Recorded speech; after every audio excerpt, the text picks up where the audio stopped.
जय श्री बालाजी। महर्षि विशिष्ट ज्योतिष विद्यालय के इस चैनल के ऊपर मैं राकेश विशिष्ट आप सबका स्वागत करता हूं। चंद्र कुंडली में एक विशेष स्थान रखते हैं। चंद्र के नक्षत्र से ही महादशा अंतरदशा निकाली जाती है। चंद्र से ही हमारी राशि ज्ञात की जाती है, जो जन्म राशि होती है, और उसी के एक चरण से हमारा जन्म नाम क्या होगा ज्ञात किया जाता है। और चंद्र इतना महत्वपूर्ण है कि अक्सर आप जन्म कुंडली के साथ साथ चंद्र कुंडली को भी कुंडलियों में देखते हैं, और सुदर्शन चक्कर में भी चंद्र कुंडली का विशेष महत्व रहता है। और चंद्र एक ऐसा ग्रह है जो बहुत तेजी से चलता है। जिस कार्य को शनिदेव 2.5 साल में करते हैं, उस कार्य को चंद्रदेव 2.25 दिन में कर देते हैं। यानी कि एक राशि को शनिदेव 2.5 साल में 30 डिग्रीज पार करते हैं, वही 30 डिग्रीज चंद्र 2.25 दिन में कर देते हैं। तो जब भी दिनों का हिसाब लगाना हो, किसी भी प्रश्न का उत्तर दिनों में देना हो, या कोई कार्य जो अतिशीघ्र होने वाला हो 2, 4, 5 दिन, 10 दिन, 15 दिन में, तो वहां पर चंद्र का विशेष महत्व हो जाता है। चंद्र हमारे मन का कारक भी है। जैसे चंद्र बहुत जल्दी जल्दी अपनी स्थिति को बदलता है, हमारा मन भी अपनी स्थिति को जल्दी जल्दी बदलता है। तो इस वीडियो में चर्चा करेंगे चंद्र के ऊपर कि कुंडली में चंद्र की स्थिति कैसी हो, या जिस प्रकार से कहे जाते हैं 2 पक्ष होते हैं, कृष्ण पक्ष, शुक्ल पक्ष। तो चर्चा करेंगे इसी के ऊपर। वीडियो पसंद आए लाइक करिएगा, शेयर करिएगा, अपने मित्रों को साथ में जोड़िएगा, अपने रिलेटिव्स को साथ में जोड़िएगा। कमेंट सेक्शन में अपना कमेंट दीजिएगा। तो ये बातें हमारा हौसला बढ़ाती हैं। चलिए ज्यादा विलंब ना करते हुए हम बात करते हैं कि 2 तरह के पक्ष होते हैं, एक कृष्ण पक्ष और एक शुक्ल पक्ष। कृष्ण पक्ष अमावस्या की तरफ जा रहे हैं, यानी पूर्णिमा के बाद का समय। पूर्णिमा के बाद का जो समय होता है अमावस्या तक का, जब चंद्रमा प्रतिदिन उसका साइज जो होता है वो कम होता जाता है, कम होता जाता है, कम होता जाता है, और अमावस्या पे चंद्र अदृश्य हो जाता है। और शुक्ल पक्ष को बहुत ज्यादा शुभ नहीं माना जाता। विचार करते हैं कि घटते दिन है। इसी प्रकार शुक्ल पक्ष अमावस्या से लेकर पूर्णिमा तक का समय, चंद्रमा हर रोज प्रतिदिन अपने साइज को बढ़ाता जाता है, रोज उसका साइज बढ़ता है, और पूर्णिमा के दिन चंद्रमा पूर्ण रूप में बड़ा चंद्रमा आपको दिखाई देता है।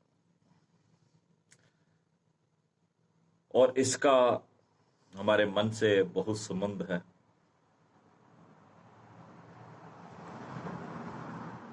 जो शुक्ल पक्ष का चंद्रमा रहता है अमावस्या के आसपास का, खास तौर पे अमावस्या के आसपास का, उसको बहुत ज्यादा शुभ नहीं माना गया, उसको पापी चंद्रमा की श्रेणी में गिना गया है।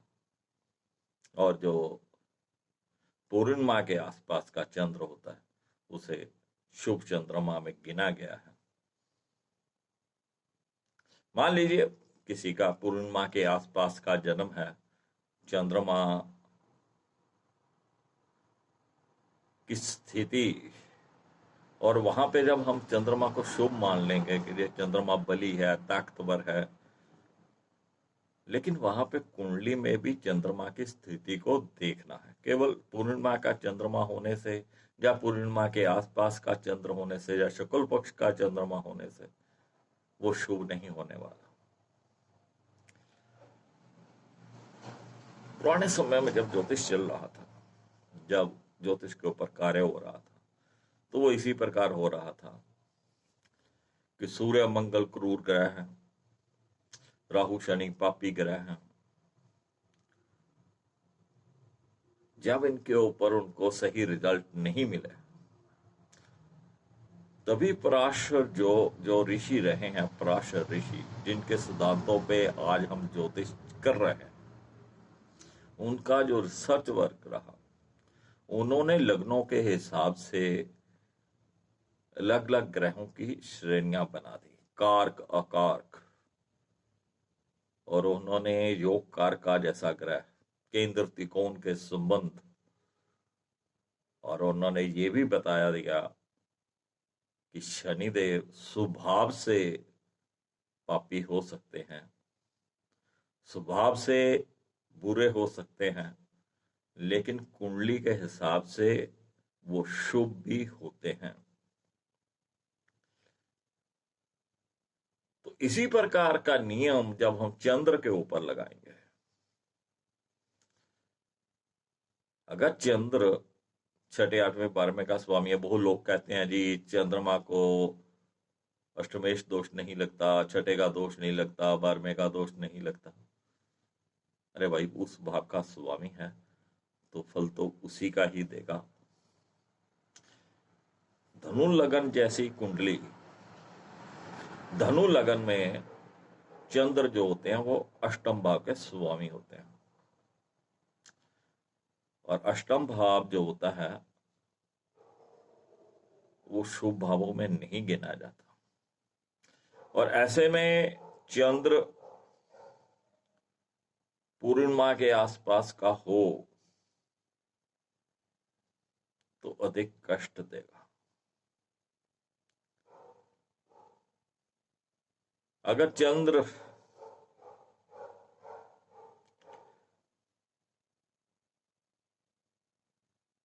मन का कारक है और ये बलि हो शुक्ल पक्ष में बढ़ता हुआ चंद्रमा, और इसका संबंध कहीं लगन से हो जाए या लग्नेश से हो जाए या चतुर्भाव के स्वामी के साथ हो जाए, तो ऐसे समय में जातक कभी अपने मन को टिका नहीं पाएगा, उसका मन टिकेगा ही नहीं, उसका मन टिकेगा नहीं, चंचल रहेगा, बहुत जल्दी अपनी बात से हट जाएगा, अपना टारगेट फिक्स नहीं कर पाएगा, चाहे वो एजुकेशन फील्ड में हो, चाहे वो बिजनेस के फील्ड में हो, चाहे जॉब के फील्ड में हो।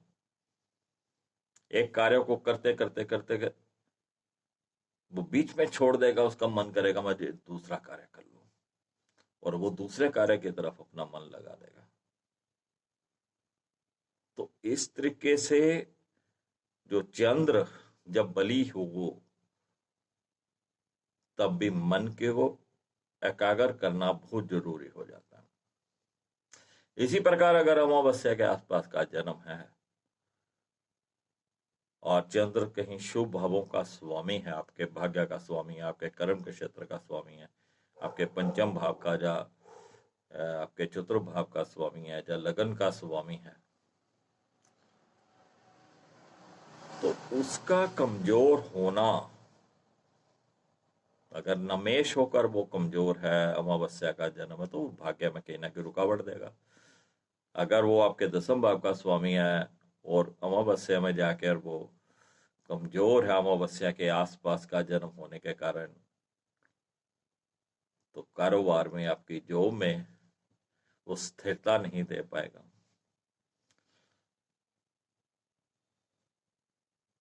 तो इस तरीके से चंद्र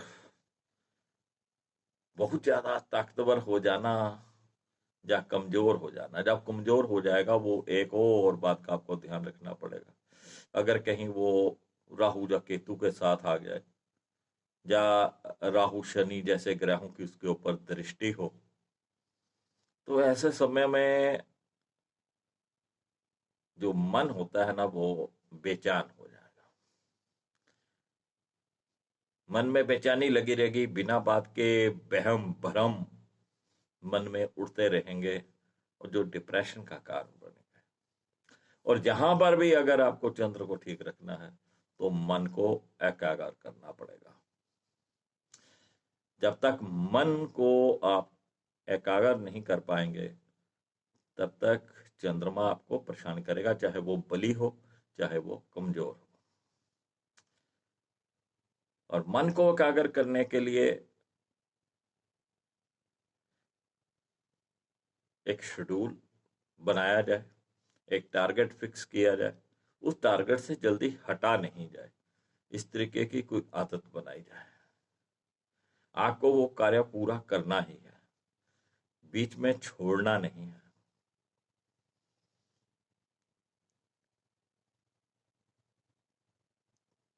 ये चंद्र जब मन को भटकाता है, तो आदमी एक लाइन के ऊपर रह नहीं पाता। आप किसी फील्ड में स्टडी कर रहे हैं, उसके बाद आपका मन करता है यार अब मैं ये भी कर लूं, और आप किसी और लाइन की स्टडी शुरू कर देते हैं। तो ना तो वो आपके काम आई, ना वो आपके काम आई। इसी तरीके से जब बिजनेस में रहते हैं, जब जॉब में रहते हैं, हम एक जॉब में टिक नहीं पाते हैं, हमारा मन भटकता रहता है कि नई जॉब की तलाश में कहीं जाएंगे जहां से बढ़कर सैलरी मिलेगी, या किसी और जॉब की कोशिश में लगे रहते हैं, और हम पहली जॉब के भी ऊपर भी जो है वो अपने आप को कंसंट्रेट नहीं कर पाते। तो मन को जब तक आप काबू में नहीं करेंगे, तो चंद्र आपको भटकाता रहेगा। नमस्कार।